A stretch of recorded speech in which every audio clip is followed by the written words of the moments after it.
upgrade or do you need a system upgrade? I'm not sure what the not approved means for the sticker here. Can you guys let me know if you see the not approved or if it's just us in here?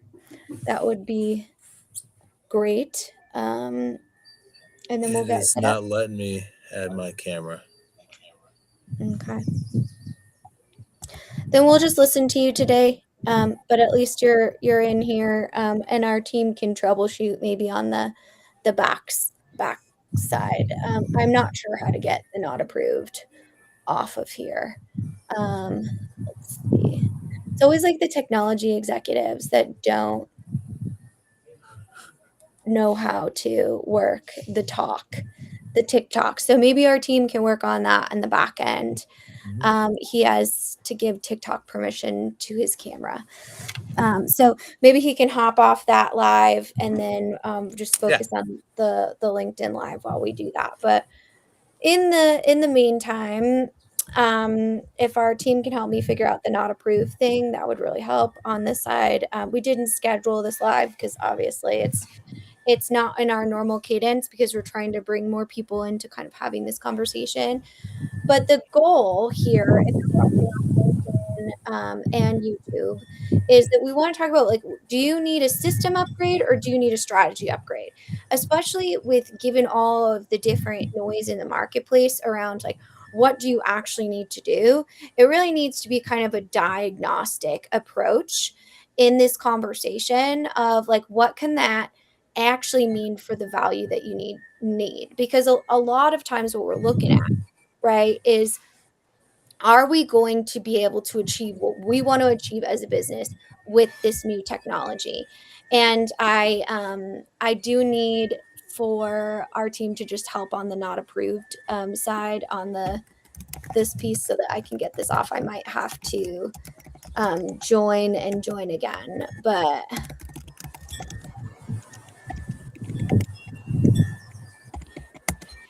we'll just ping them and see if we can get that piece of it. But other than that, I think this happens a lot in conversations when we look at legacy tech versus new tech.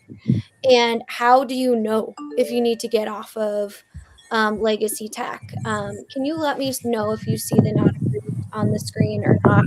Mixed signals for both. So it says not approved on the big screen, and we all know that TikTok often trolls us on the lives as well.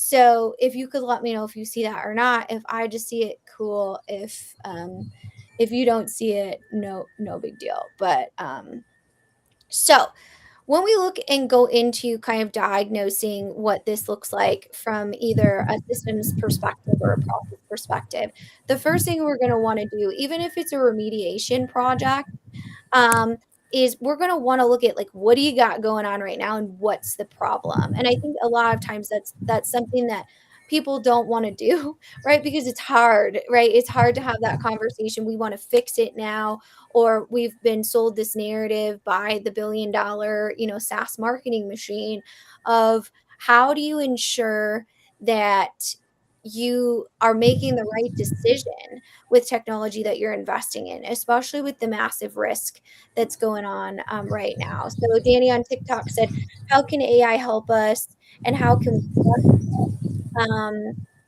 And so I think for enterprise AI, and I think that's the important piece to understand what we're talking about now. Were you able to make that happen, Adam, or no? I'm in. I just need you to let me back into it. Okay, cool. I'm in. We're I, in. I, I think I'm good. Blink mic permission denied. Interesting. All right. So we're just gonna keep going with what we're gonna go with here. You guys can hear Adam in the process. So if our team can help him get on here, that would be great. If we can't, that is what it is. Trust is a big deal for us commercially. Yep, TikTok is not behaving.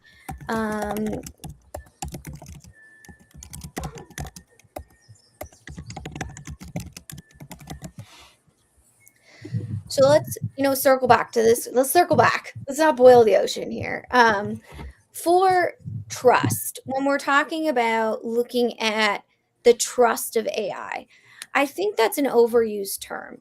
I think it's something that we we misunderstand trust as results, right? So I'm less concerned with, trusting AI and more concerned with, is AI delivering you the results that you need through just being able to produce what the problem is. It's not so much like Yeah. trust, it's so much of like, what do you need to do as a business, and what does that actually produce the results that you need to leverage? When it comes to trust, I think that's more of like an adoption piece of it. Unless it's in the cybersecurity modernization piece, then that's an issue um, for just the overall cybersecurity. We're very afraid of hallucinations. It's interesting that you say that, and I'll let Adam chime in too when he's ready and finished with the logistics things, because I was just doing a case study on the U.S. Patent Office and their work on their new AI failure, which is just kind of like hot off the press.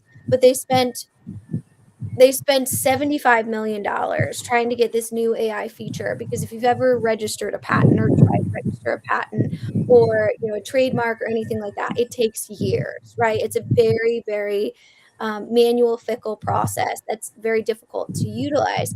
And they hired Accenture to help them utilize this new platform, and it completely hallucinated all of this data and broke down their overall process, which we see a lot, Adam. So I'll Yeah. let Adam kind of speak to this, and then you guys on TikTok, let me know if you guys can hear him, because we have him live on another screen here. So, from a perspective of trust in AI, I think that the moniker really should be that AI is a tool that can give you answers. It's your responsibility to figure out whether or not that they are good answers. Just like if you have an employee or a coworker that's going to give you an answer, do you trust every single coworker's answer for what it is? Because uh, you know, a lot of times that's a good spot to be in, is have some trust, but at the same time, it's never perfect. And AI will give you things to think about. If Hmm. it's your responsibility to then carry it to something that's a bit more meaningful. So when we're thinking about how AI impacts how we do work, how it is we think about our implementations, how it is we think about strategies, it gives you some thoughts and ideas and can help identify maybe things that you didn't think of. But at the same time, that doesn't mean that everything that comes out of it is going to be exactly what you want, or appropriate to the task at hand. And Yeah. AI does hallucinate. The same in what it does is it tries its best to provide a 100% complete answer. It won't say, I don't have this information, so I don't have that part of the answer. It will come up with something, and that something will be based on what it thinks is the best case, and that's not always a Yeah. 100% accurate. I think that, I mean, that's, and so I mean, I guess, like, how do you, I feel like that's pretty like self explanatory, like, right? Like, I think it's harder in these situations to know, because AI is seen as this like end all be all answer to things.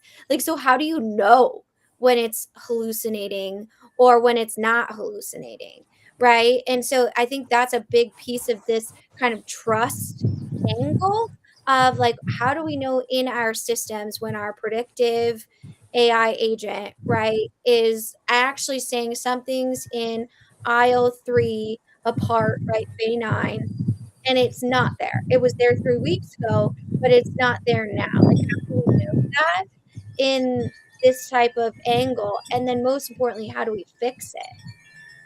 Well, you don't know that. How do you know?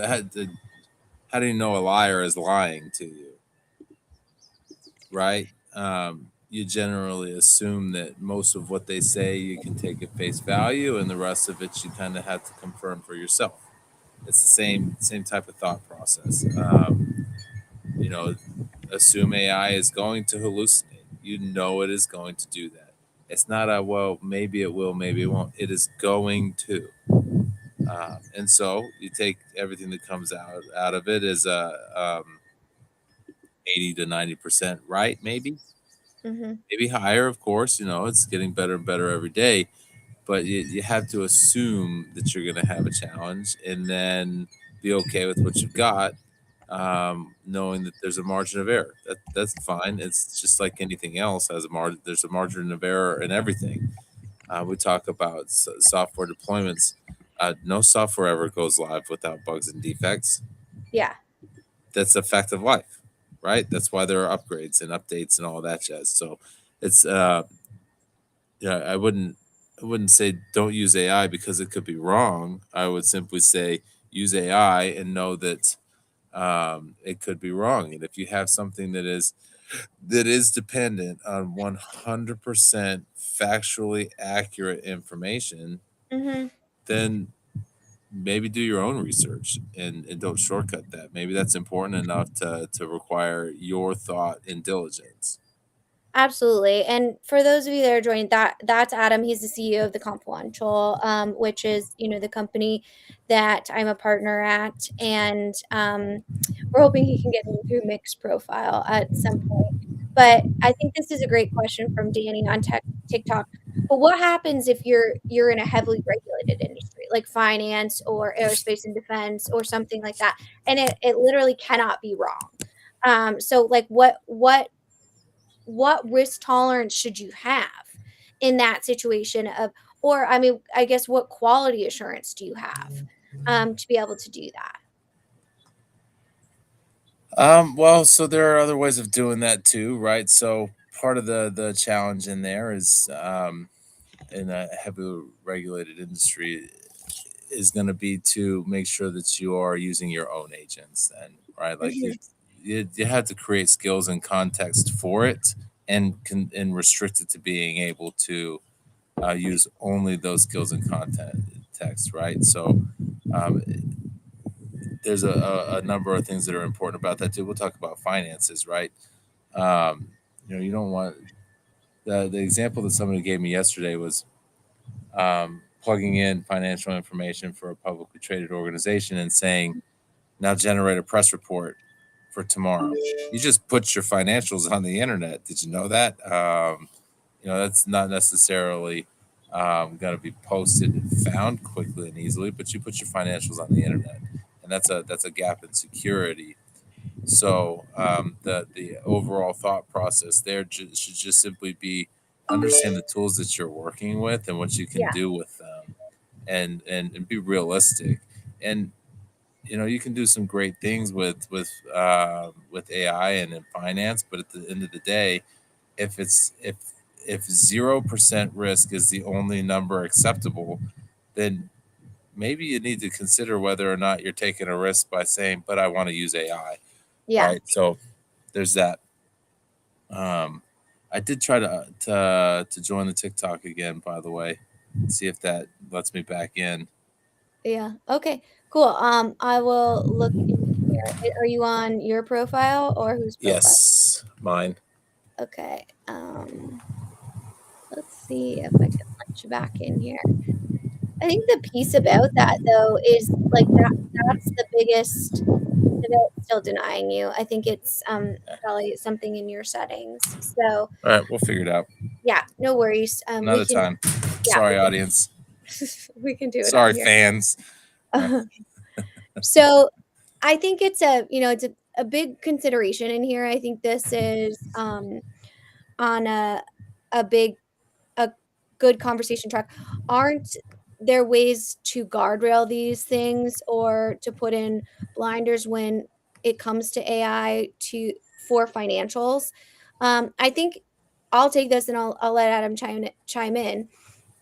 Absolutely. That's why, a lot of times, especially the businesses we worked with, because our specialty at the Confluential is heavy industry. So a lot of those businesses are heavily regulated. regulated, right? There needs to be requirements around traceability and data access and all of those different things, and all that trickles down, right? So now we're in a space where your system is really going to be dictated by the customers in which you serve, and your security preferences are going to be dictated by those as well. So that's a big consideration, especially in finance. You absolutely can put in guardrails and those types of things. I think what you need to look at, though, is AI makes mistakes just as human employees make mistakes. So you need to have an operator. And that's why a lot of people, when they come to us and want some sort of like dark manufacturing or something like that, you can absolutely do that. There's no doubt about it. But if you don't understand what's happening under that layer of these local agents, that's why we always um, build those for our clients as opposed to have them invest in an outside system, or if they do, it's a big due diligence to understand what data that's looking at.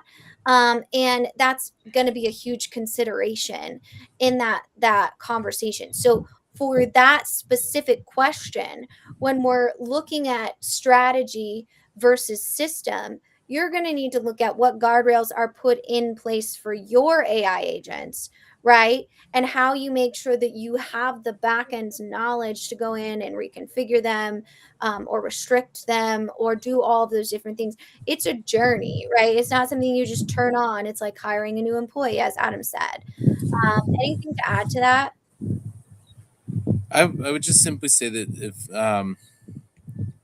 there are scenarios where people get overexcited about using AI, and there are a lot of confusions about what's the difference between AI and other types of tools too, right? Hmm. AI is contextually based, and it's still a series of rationale and logic decisions built in software that's designed to give you an answer that's the closest to what it is it thinks you want, quote unquote. Yeah. But at the end of the day, let's not over solution this. Let's think about what we need.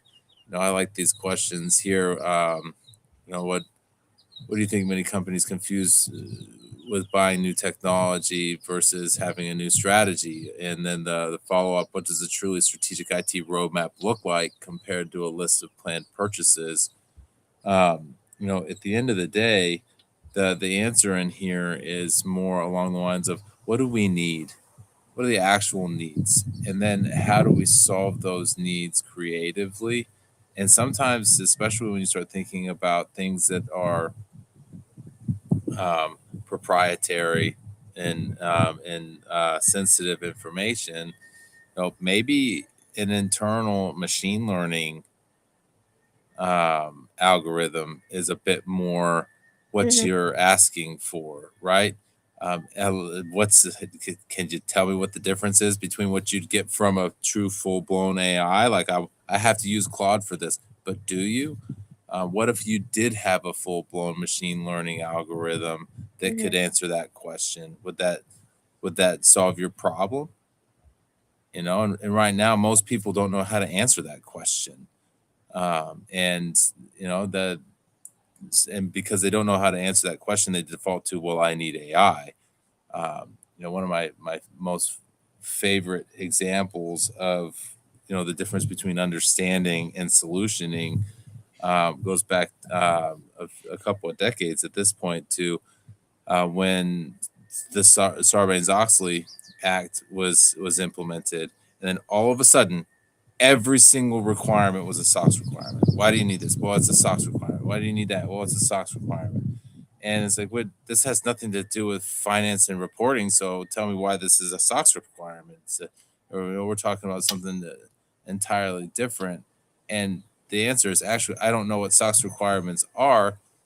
So I'm going to overcompensate for my problem by saying I have a risk that I don't know if this is a SOX requirement. So I'm going to assume that it is from a conservatism perspective, and I'm going to call it a SOX requirement, and I'm going to fix it that way. So I'm going to close a gap that may or may not exist.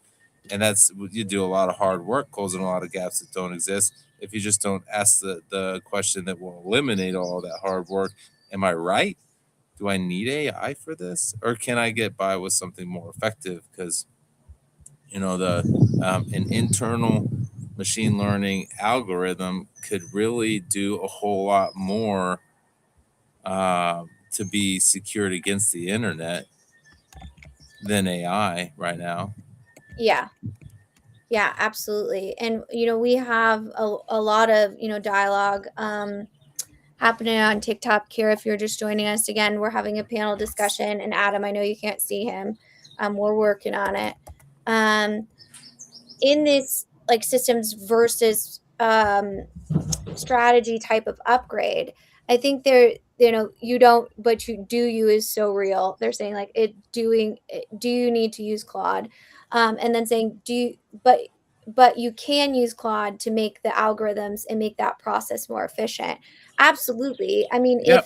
if it fits your needs, right? Just because you can doesn't always mean you should. I'm not at all saying that you shouldn't use Claude in your processes. I'm just saying it's not the be all end all, right? And until you know what you actually need, and it's never going to be a perfect answer, right? Just like any sort of software deployment isn't going to be a perfect a perfect no defect type of deployment all the time. But you should be able to have all of these options and weigh them. I think what we're saying is like you don't have to use AI for everything, but it's always a good option to have on the table. Just like, when you're looking at something like an AI agent or a system upgrade, we have Yeah. option A, B, and C. And we look at those with different lenses, and everyone kind of has a bias in thinking like how things should be done. So that's just a piece of that. So we certainly can have good decision making and good business discipline decision making processes in those types of things. So let's see, S4 HANA is not being built to suit our company needs, but being built to suit SAP's needs. That's pretty normal. As to be fair, as it should be, right? SAP's problem isn't you; it's selling you a product that Mhm, they can sell to other people. It is your responsibility as a company to figure out how it is you accommodate your own needs, so that when you buy it that it's something that you can use effectively. And if you're not able to do that, then maybe think about hiring somebody that can help. mhm, absolutely. So let's see if we have any good questions here from LinkedIn. I'm just trying to keep up with everybody's questions. Sorry, my internet is a little slow. So let's see. Okay. So if we're in a situation where like we truly don't know, I will get to your question here in just a second. But just to kind of set the baseline, how do you know when we go into these types of conversations, like what the diagnostic process has to look like when you're in, I have a problem, I think, right? But I'm not sure where it exists in the organizations.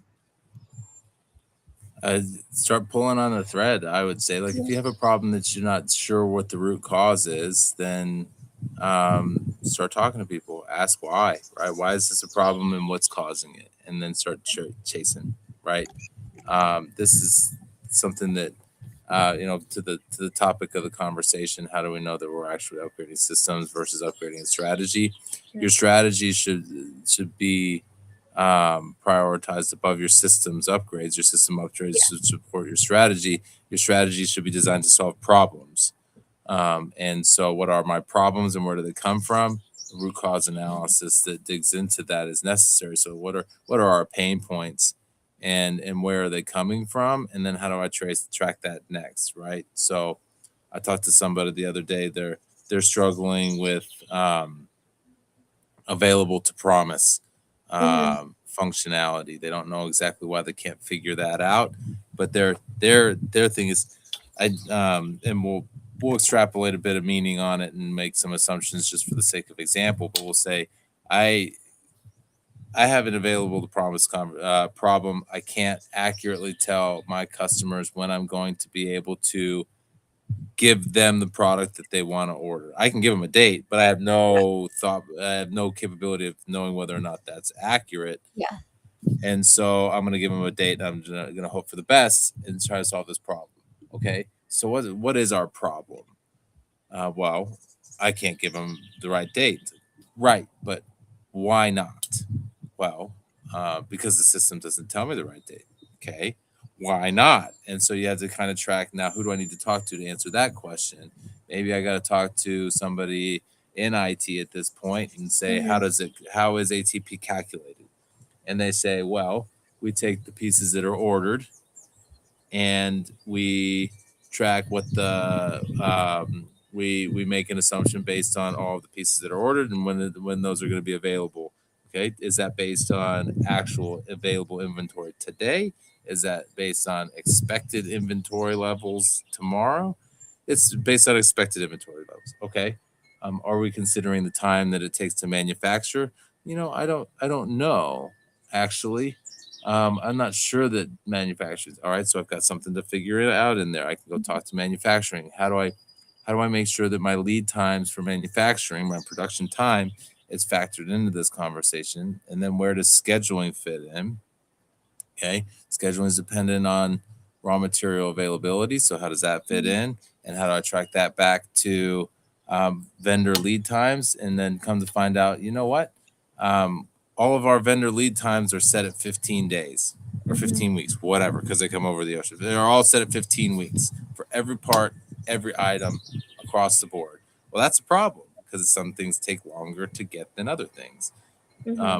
Partially because I get them from some things I get from different vendors, and those types of things. So now I've asked all the questions. I've traced it all the way back to a possible root cause.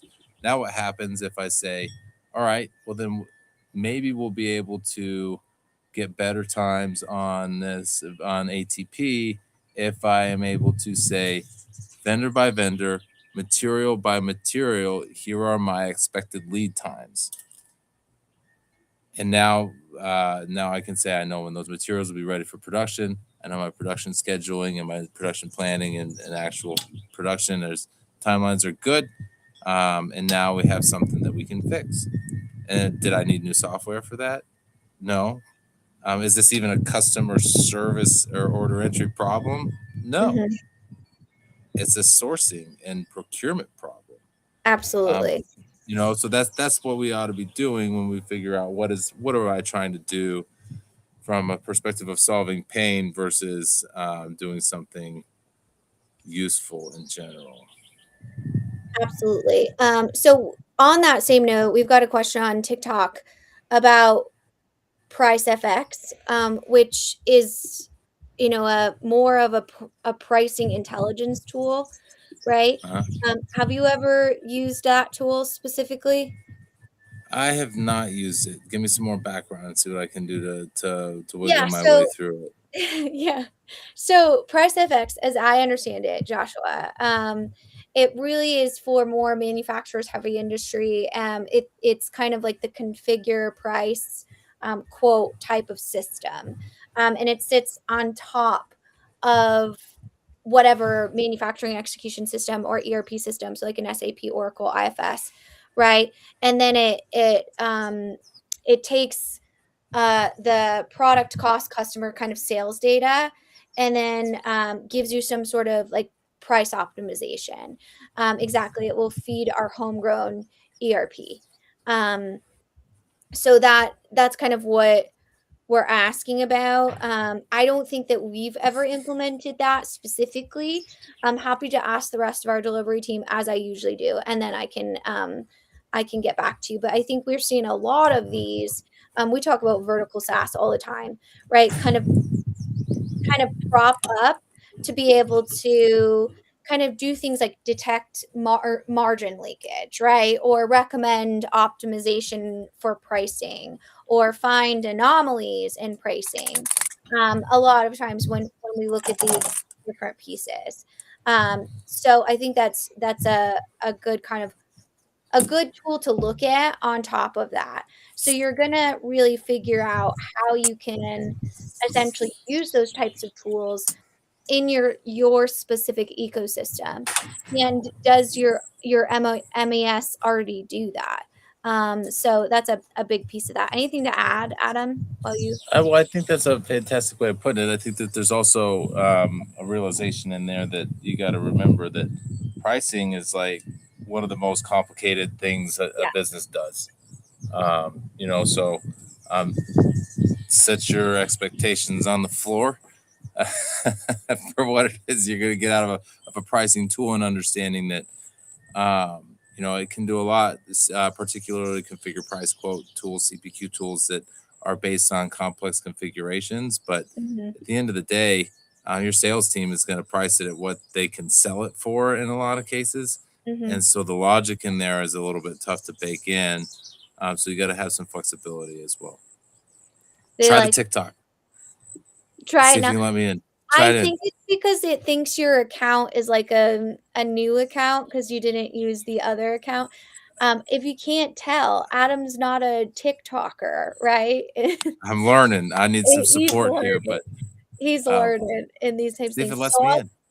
I'll see if it does. I think I saw you join. I have to like find it in here, but they like the C-suite expectations on the floor. So while I find it, I'll let you answer this question, which is a very similar one from LinkedIn here. So it's oh, thank you for yeah, you pinned the comment. Thank you. How do you keep root cause analysis from turning into like a blame game, like trying to figure out the problem and this is your fault. This is your fault, accounting. This is your fault, IT. I think that's a really good question. While I try and let you in, I you can Yeah. take that one. Well, I think that it, there's a humility in it, right? You keep it from turning into a blame game by not pointing the finger and just investigating, right? There are certain things that you try to figure out, and sometimes somebody did screw something up, right? And that's okay.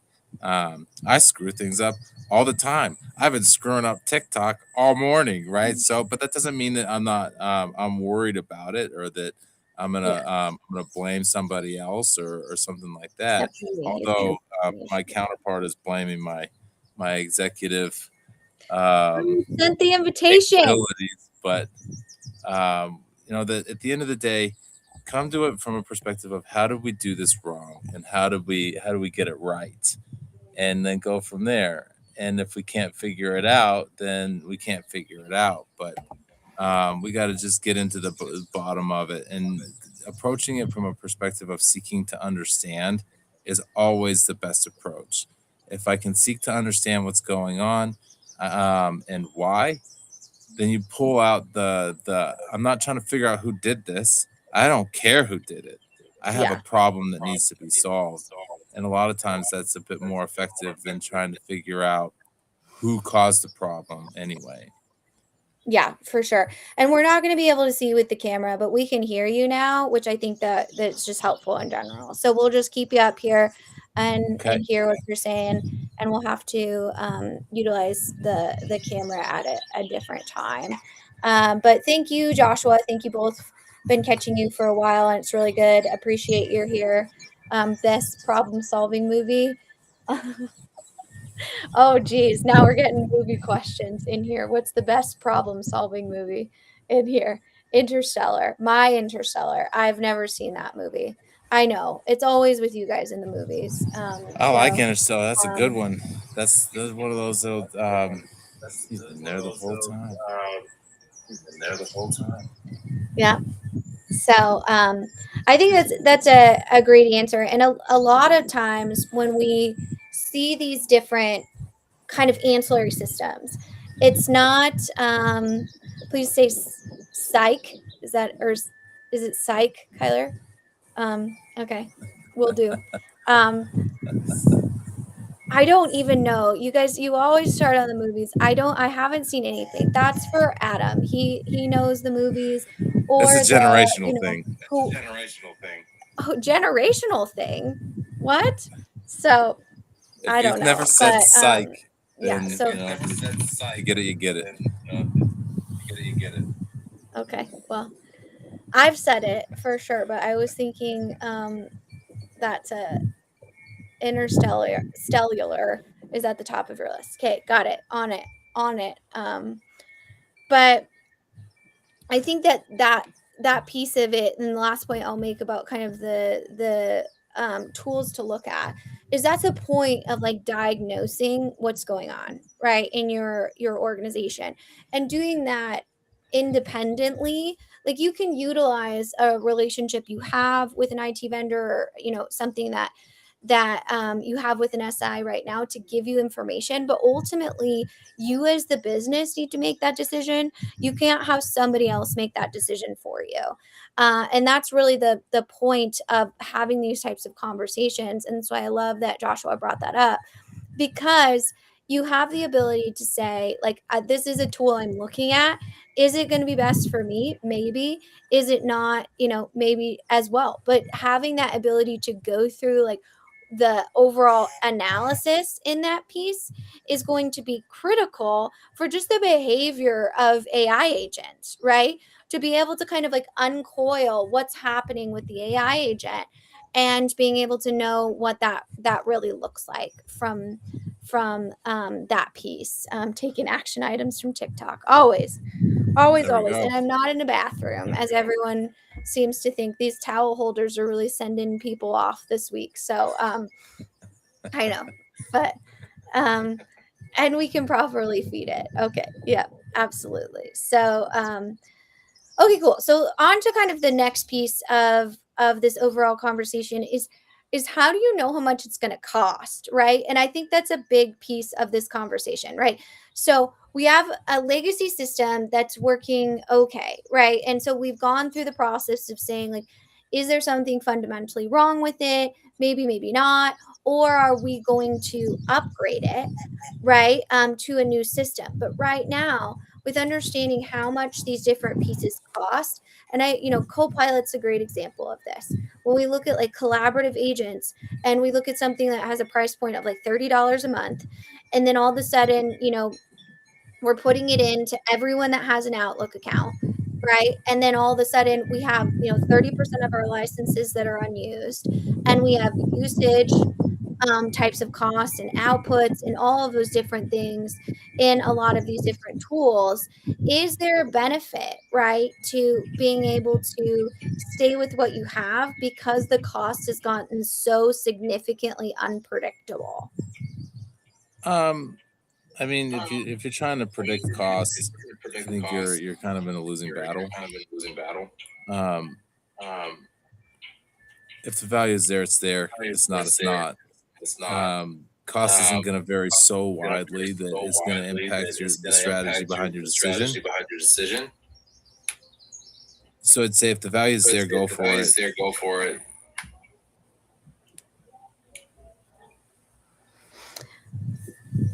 If the value's there, to go for it. That's what you have. Yeah. So like, well, I was I getting think an you echo. I turned muted my mic yourself off on.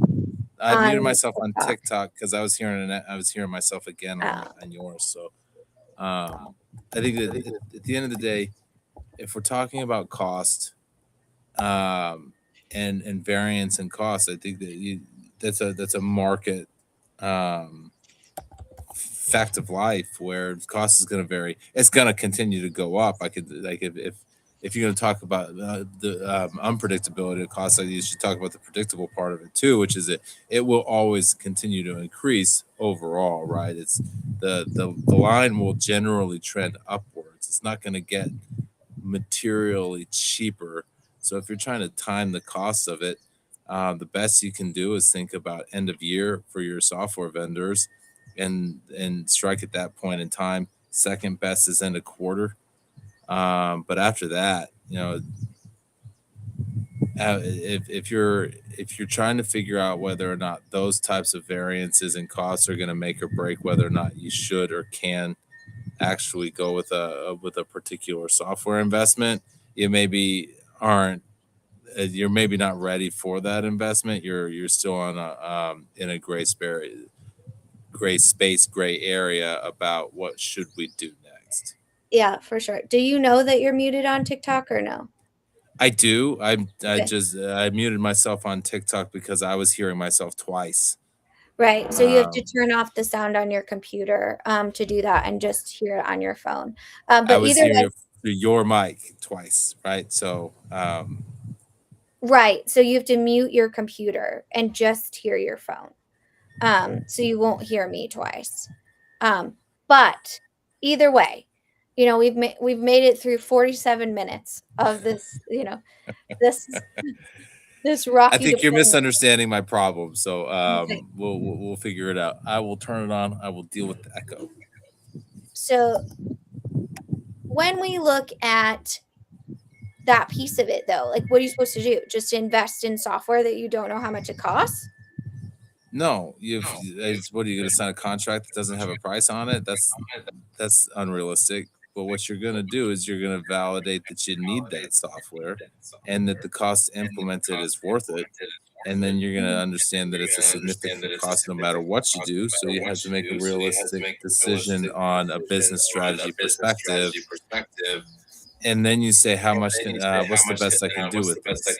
And if you can't afford it, then you can't afford it, and that's fine too. If it doesn't fit the business case, then it doesn't fit the business case.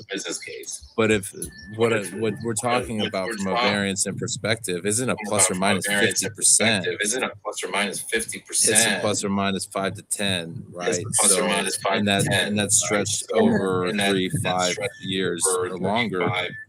And now we're starting to figure out what an actual cost is on a long-term basis. And so if the value is there, and you think of it from a perspective of I know how much it could cost and what I can afford, and I try to negotiate beyond that, then great. But if I'm off by, this is a random figure, but if I'm off by 100 grand, and that is the difference between whether or not I can afford a multi-million-dollar project, or whether or Mhm. not a multi-million-dollar project is something that this steering committee is going to invest in, then I would argue that that $100,000 difference means that you didn't do the work on proving that the system was needed in the first place. Does that make more sense? Okay. Yeah, I think it does. And I mean, a few things here in the comments, and forgive me, I can't see your comments as well with another person on here, but enterprise level corps will not have an issue with the cost. It's their relationship that they'll have an issue with, is what we're saying here. That's And then another I good also piece. think, yeah, I think the licenses question is a good one here on LinkedIn that we should take, which is 30% of licenses are unused. What does that say about rollout? Bad fit, bad training, bad targeting, bad governance, all of the above. Um, how long ago was the contract negotiated, right? If we just did it, Mhm. um, we just signed a contract for 30% more licenses than we need. Maybe we've planned that to be growth within the contract, right? Maybe my licenses could and should grow by 30% Yeah. over the next 3 to 5 years, right? There's also I've had this contract for 15 years plus, and I'm now using 30% fewer than I'm paying for. Um, that's a different conversation, because you should be looking at your contract as to how much are we supposed to be paying for, and are we leveraging the annual opportunity to modify our license counts within the pricing structure, right? So a lot of that will be contractually set up to not allow you to reduce it by a certain amount year over year, but most of it is, if you use less of it, you say this coming year. It's never I only used this many last year. It's this coming year I expect to use 30% fewer, and then Mhm. you give the appropriate heads up on licensing accounts and work with your vendor to do that. So that's a if it's something that was just signed, that might be intentional. If it's something that's been signed for a little while and it's beyond the actual contractual terms of the initial contract, then that's bad planning if you're paying for too much. Yeah. Yeah. And I think that's a consideration when you look at the level of the licenses that you have, like what is the growth that's needed in that type of thing. um Loved that point of view. Thank you. That you're such a TikTok star, Adam. So even though we can't see you They in your don't know beautiful yet. they don't know yet. Yeah, they don't know, right? But I think that's a big piece in the relationships, right? What is the relationship with the vendor too that's helping you understand how many licenses you need and how many you don't, like, and if they're not helping you in those agreements to modify that, or they're not interested in working with you, and I think that says a lot about who you've chosen to partner with in these types of conversations. And that will really depend on, again, the relationship with the vendor that you're working with on that. So let's see. um, let's see. In these type of conversations, how do you know kind of what to look like in in a strategy that might take you away from the legacy vendor? Like, do you tell them that you're, looking away from it, or do you kind of do that in secret? What do you kind of operate with in that kind of awkward relationship? Well, it depends, I guess. I mean, are we using them as leverage for negotiation against somebody else that we know we want to pick? There's a balance in at what point do you know you're not seriously considering whether or not you could go to one vendor or another. And this doesn't apply to just your legacy vendor. It applies to all of them in your selection process, right? If you know you're not going to pick them, there are two ways of thinking about that. One of them is let's be fair to them and the amount of work and effort that they're going to put into it, so that we can say, look, you're not going to make it. Mhm. Sorry, appreciate your help. I lean more towards that than the alternative, which is, well, let's keep them along as possible and string them along. No, buy their product because we know we can use them as negotiation leverage against who it is we're gonna buy. If I think that if I know I'm not going to use my legacy vendor ever again, the chances that is leverageable against the vendor that you're going to choose is not 100%. Because a lot of times that vendor knows if you're talking seriously to them, you don't want to talk to your existing legacy vendor, right? So there is a sense of it where we could always stick to where we're at and not upgrade. And then your preferred vendor say, well, if that's the case, then we're not going to negotiate against nobody. But if we're talking about a real scenario where, look, we can stick with what we got, but you're more expensive, and we like the things that we can get from you better, then we have a scenario where we can't keep both of them in play. But the problem becomes if you are unfairly leveraging your existing relationship in a way that just strings them along, they're putting in a lot of effort into this and chasing. You're that's on you whether or not you want to be stringing them along and what you want to do, whether or not you're a good partner to them. I think that's an important question. Yeah, I think that's a good question as well. I mean, and something we often sometimes don't talk about. Like, what does the business need to do to be a good partner to the vendor as well in these types of conversations. So I think that's an important piece for us to look at. So in the last 4 minutes here of this incredibly technically mature live, rapid fire, what do you need to know when you're looking at upgrading your system versus your strategy? 3 things you should do first, or what do you want them to know? Your actual problems and whether or not you can solve them without a new system. And I would say, what does that look like if you don't get a new system, right? Like, and that's kind of, I think, the same level of what if you don't need a new system. And a lot of times that comes with an executive that is like obsessed with a new ERP system, and they came in, they're new, CIO, CFO, that type of thing, and that's unavoidable in those situations. But being able to understand what that looks like and being able to have that economic awareness to talk about it from a business case sounds like, we're not able to nail down pricing as much as we might want to.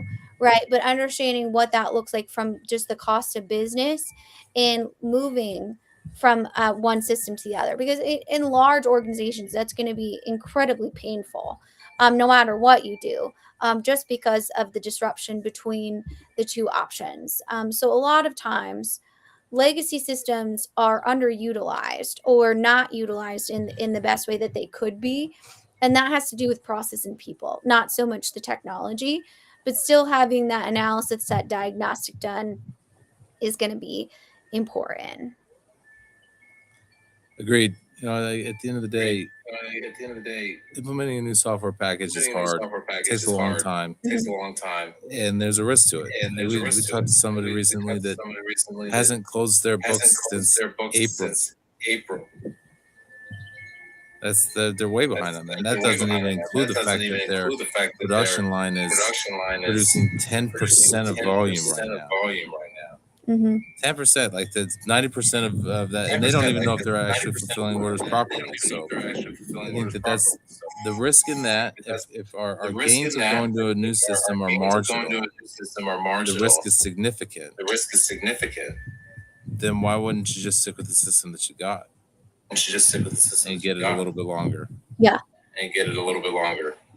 Yeah, absolutely. And we had a question in here, like, does that mean you're not modernizing? Not specifically, right?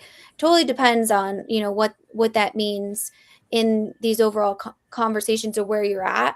But you got to be able to know, especially what happens in a situation that you need to get off the system. So thank you guys for putting up with us as we get the iterations. It's agile, as one of our team members said.